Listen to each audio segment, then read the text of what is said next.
Good morning everyone. Study with Preksha 5483 में आपका स्वागत है। आज की वीडियो है क्लास मैथ की आंसर की। देखिए जो क्वेश्चंस आए हैं, आपको मैं एक बात बताना चाहूँगी कि ज़्यादातर क्वेश्चंस जो हैं पिछले साल की जो आंसर कीज़ हैं उसमें से हैं ज़्यादातर प्रश्न इसमें लिए गए हैं। तो आप जो पिछले साल की प्लेलिस्ट बनी हुई हैं और पेपर्स के लिए भी उनको ज़रूर देखें। उसमें से आपके कुछ 50% पेपर जो है वो आ जाएगा। ठीक है, पिछले साल की जो आंसर की हैं किसी भी सब्जेक्ट की आप उन्हें ज़रूर देखें। 7th और 8th क्लास, क्योंकि 6th क्लास का सिलेबस चेंज हुआ है। 7th और 8th क्लास के बच्चे जो हैं पिछले साल के आंसर की ज़रूर देखें। उसमें से आपका पेपर जो है लगभग कवर हो जाएगा हाफ ईयरली एग्ज़ाम की। जो चैनल पर अवेलेबल हैं, प्लेलिस्ट में है आंसर की 2023, आंसर की 2024 के नाम से हाफ ईयरली असेसमेंट। देखिए -5 -8, इस साइड -8 है और -5 लगाना है, तो -5 इसका राइट आंसर है। सेकंड क्वेश्चन है 17 में हम क्या जोड़ें कि 0 आ जाए। 17 में हम क्या जोड़ें? -17। वह कोण ज्ञात कीजिए जो अपने पूरक के बराबर है। 45 का कोण है, दो कोण जिनको जोड़कर 90 हो जाए। 45 + 45। Find the ratio of 9 metre 27 centimetre. 9 metre 27 centimetre का आपको अनुपात ज्ञात करना है। 900 मीटर, 900 सेंटीमीटर और 27 का।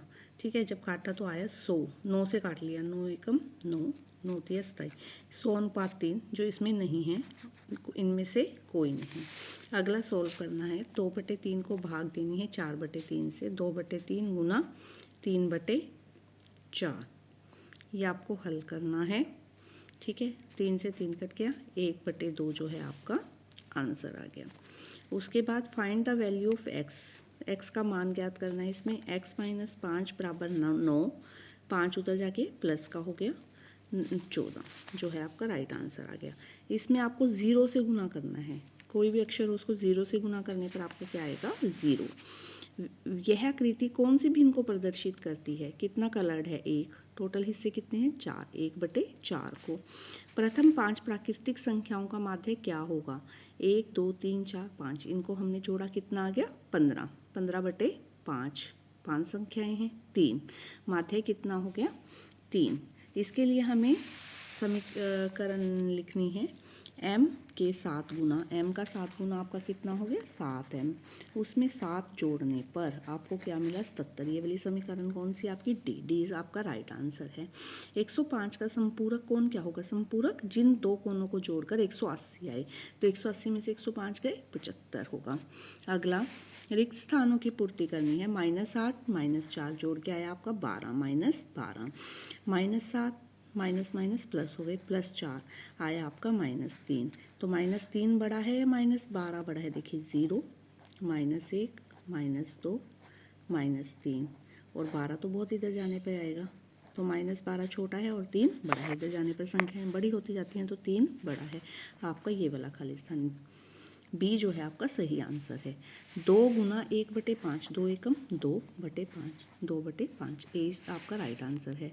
12 गुना 4/3, 3 चौके 12, 4 चौके 16, 16 आपका राइट आंसर है। इसका परिसर ज्ञात करना है। बड़े में से छोटा घटाना है। सबसे बड़ा अक्षर 9, सबसे छोटा अक्षर 1, 9 में से 1 गए 8, 8 जो है आपका परिसर है। Find the value of x की वैल्यू आपको निकालनी है। 3 ऊपर जाके गुना में चला जाएगा, 3 दूनी 6। अगर आप चैनल पर नए हैं तो सब्सक्राइब कर लीजिए। Study with Preksha 5483। पहली बार हमारे चैनल को देख रहे हैं। त्रिभुज के तीनों कोणों का योग कितना होता है? 180 होता है। ऐसी त्रिभुज जिसमें तीनों भुजाएं समान होती हैं उसे हम क्या कहते हैं? उसे हम समबाहु त्रिभुज कहते हैं। इसका में 100 का मान क्या होगा? देखो 176 को आपने 100 से गुना किया, 176 0 0 आ गया। ठीक है, तो 2 अक्षरों से पहले पॉइंट लगाया, तो 176 जो है इसका राइट आंसर है। एक्स की वैल्यू निकालनी है। 5 नीचे चला गया है, 5 पंजा 25 आ जाएगा।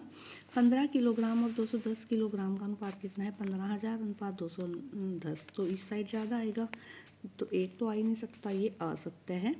20 का समपूरक कोण 180 होगा। 20 का समपूरक कोण कितना होगा? 180 में से 20 का 160 होगा, ये भी आ सकता है। 0.5 से 0.05 बड़ा है, ध्यान से पढ़िए। 0.5 से इससे ये बड़ा है, ठीक है, उसने ये कहा है ये बड़ा है, तो इसलिए ये भी आ सकते हैं। आगे देखिए, चतुर्भुज के सभी कोणों का योगफल 180 होता है, नहीं, 360 होता है, ये भी आ सकते हैं। सबसे बड़े प्रेक्षण में से सबसे छोटे प्रेक्षण को घटाने पर परिसर प्राप्त होता है, ये हमारा सत्य है। प्रारंभिक 5 पूर्ण संख्याओं का औसत या माध्य ज्ञात करना है। सबसे पहले पहली 5 संख्याएं पूर्ण संख्याएं 0, 1, 2, 3, 4, इनको जोड़ा आ गया हमारा 10, 10 को 5 से भाग कर दिया आ गया 2, तो इसका औसत कितना है, माध्य कितना है 2।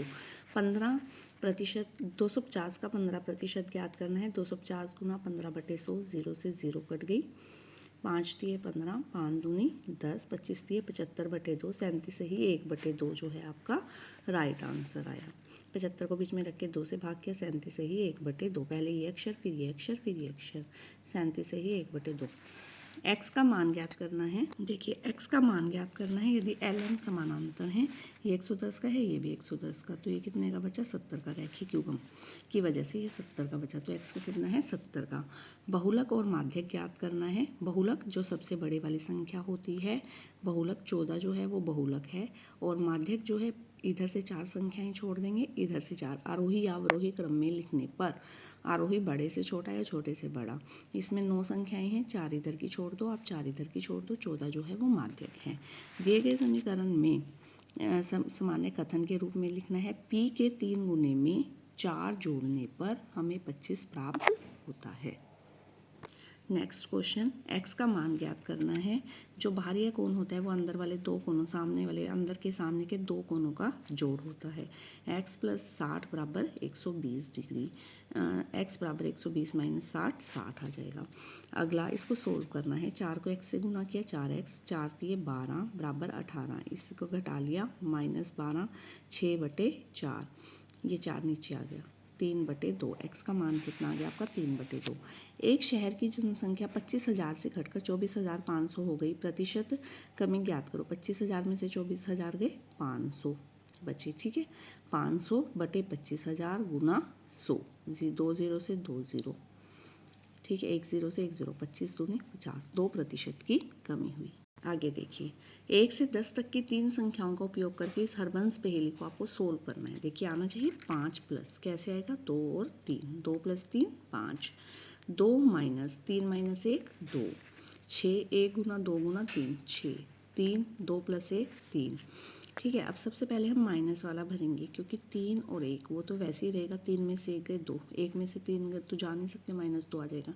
3 में से 1 गए और यहाँ आ गया आपका 2, ठीक है, ये लाइन सोल्व हो गई।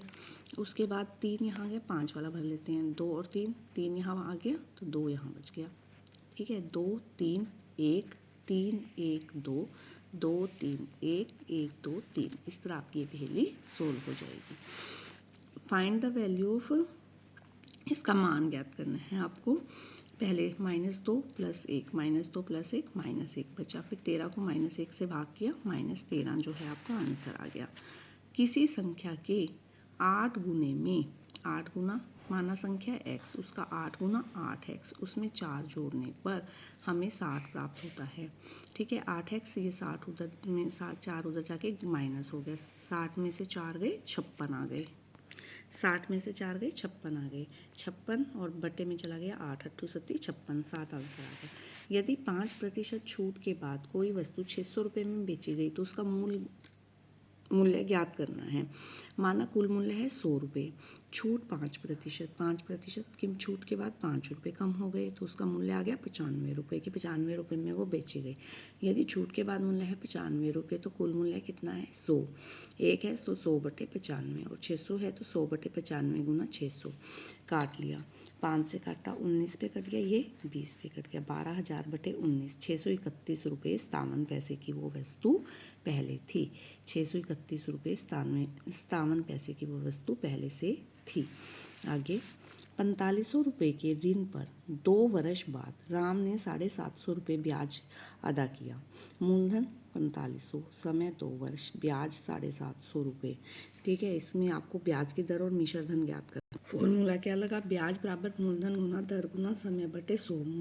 ब्याज की जगह ब्याज लिख लिया, मूलधन दर समय बटे 100। 750 गुना 100 ऊपर चला गया, 45 और 2 नीचे आ गया। अब काट लो, 0 से 0 कट गई, 2 से कट गया 375 पे, फिर 9 पंजे 45, 75 पंजे 375, फिर 3, 25 बटे 3, 8 से ही 1 बटे 3 जो है प्रतिशत इसका राइट आंसर आ गया। त्रिभुज और मिश्र धन ज्ञात करना है। मिश्र धन भी ज्ञात करना था, 4500 में 750 रुपये जोड़ दिए, 5250 रुपये इसका मिश्र धन आ गया।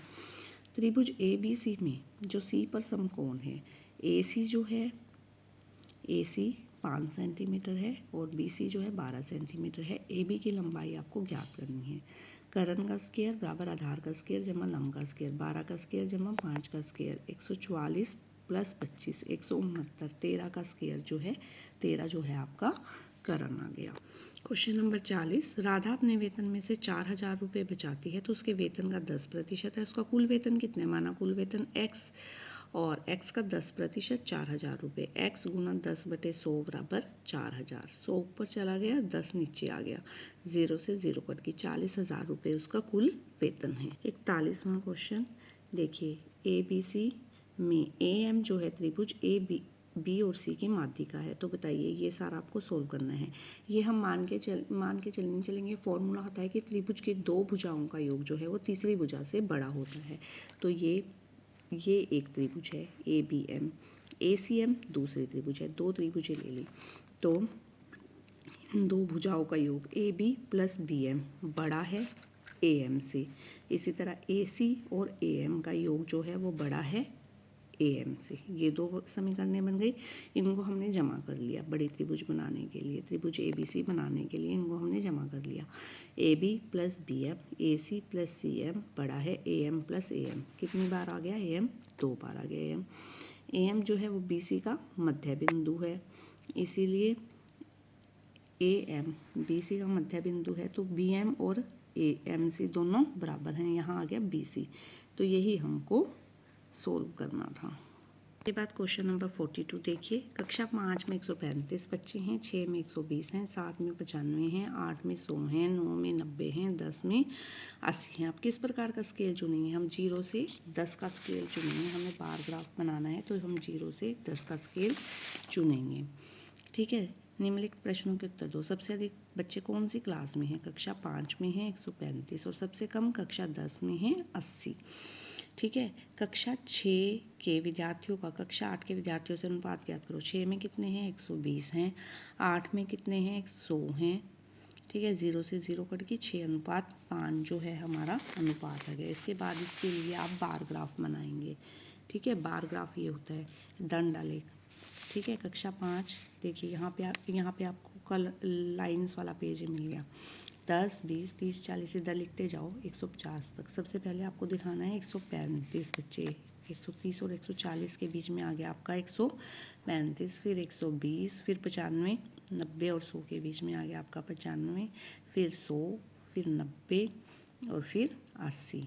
अगर आपको वीडियो पसंद आई, आप चैनल को सब्सक्राइब कीजिए। Please like share and subscribe. Thank you for watching.